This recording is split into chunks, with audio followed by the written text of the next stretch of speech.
তো গাইস, তো এখানে দেখতেই পাচ্ছেন, এখানে আদা বাটা, রসুন বাটা, এরপরে পেঁয়াজ কুচি, এরপরে এখানে আম্মু মুরগির মাংসের অনেকগুলো পিস নিয়েছে একটি বাটির মধ্যে। এরপরে এখানে মসুর ডাল, এরপর পোলাও চাল, এরপরে এখানে দেখতে পাচ্ছেন এলাচি, দারুচিনি, তেজপাতা, লং, রাঁধুনি মুরগির মাংসের মশলা, এরপরে লবণ, এরপর কাঁচামরিচ কুচি। তো এখানে দেখতে পাচ্ছেন একটি কড়াইয়ের মধ্যে আম্মু কিছু পরিমাণ তেল দিয়ে এখানে পেঁয়াজ কুচি, এরপর আদা বাটা, রসুন বাটা এগুলো দিয়ে দিচ্ছে।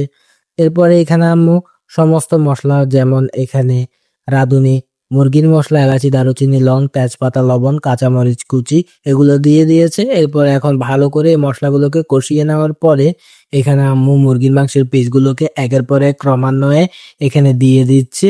আপনারা তো দেখতেই পারছেন। এরপরে খুন্তি দিয়ে হালকা নাড়িয়ে চাড়িয়ে নিচ্ছে মাংসের পিসগুলোকে। তো গাইস, এখানে দেখতেই পাচ্ছেন ভালো করে খুন্তি দিয়ে লাড়িয়ে চাড়িয়ে মাংসের পিসগুলোকে ভালো করে কষিয়ে নিচ্ছে। এরপরে এখানে দেখতে পাচ্ছেন কিছু পরিমাণ পানিও দিয়ে দিয়েছে। এখন এই মাংসগুলোকে ভালো করে 15 থেকে 20 মিনিট যাবত ধরে কষিয়েছে। ফাইনালি দেখতে পাচ্ছেন মুরগির মাংস, ঝাল মুরগির মাংস রান্না করার ডান। এখন আম্মু পোলাও ভুনা খিচুড়ি করবে, পোলাও আর মসুর ডালকে ভুনা খিচুড়ি করবে।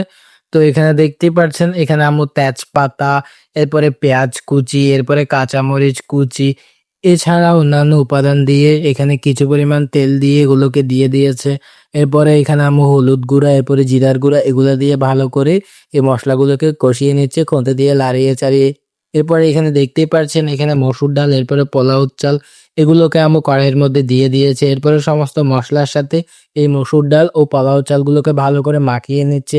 এরপরে ও পোলাও চালগুলোকে ভালো করে আম্মু তৈরি করে নেওয়ার পরে ফাইনালি আমাদের ভুনা খিচুড়ি ও ঝাল মুরগির মাংস রেডি।